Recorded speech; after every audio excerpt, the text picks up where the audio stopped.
Good afternoon. We just completed the morning session of our first full day at the annual conference session of the Baltimore-Washington Conference. And we had a wonderful morning. It was just a morning full of wonderful spirit and celebration, but also deep sharing. So we started with a powerful Bible study looking at, with Reverend Dr. Marvin McNichol sharing about the story of Lazarus and the rich man and about the importance of seeing those in need in our community. We continued into the morning with our opening motions to officially start the business of the annual conference.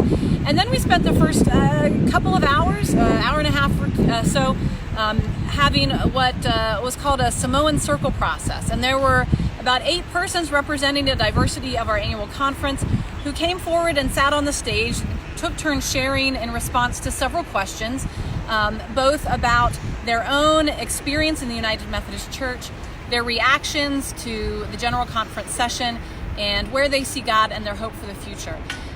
The session, those gathered, seemed to me to be very respectful and open. The bishop really guided us to listen, to not be looking to have in mind what we disagreed with somebody as they were sharing, but to take their sharing as a gift.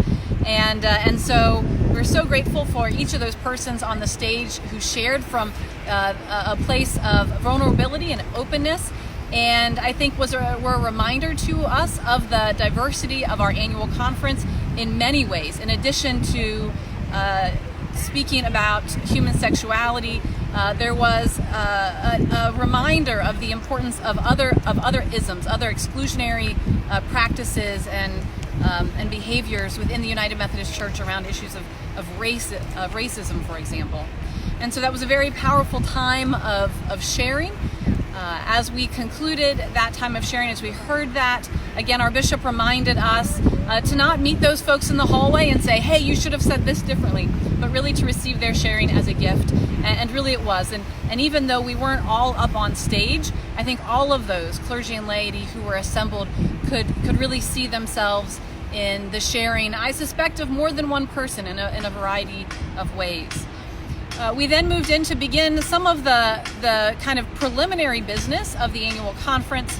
We won't get to resolutions or the voting on delegates until this afternoon, but we celebrated the return home of a daughter of this conference, Bishop Cynthia Moore Kukoi, who's back in Baltimore as her husband, Raphael Kukoi, is commissioned as one of our provisional elders in tomorrow evening's service.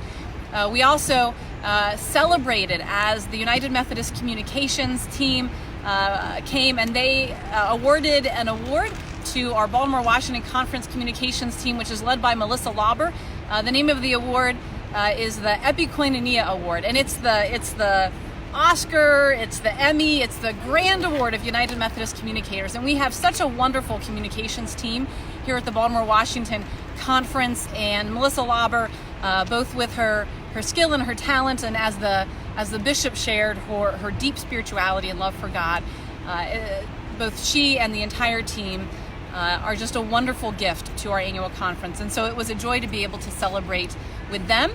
Our Episcopacy committee, that committee that is kind of like the staff parish relations committee for our bishop and supporting her and our family, presented a special gift to the Reverend Marion Easterling, the bishop's husband. And then finally, we concluded our time with a refresher on our electronic voting devices, which we will be using for the rest of conference.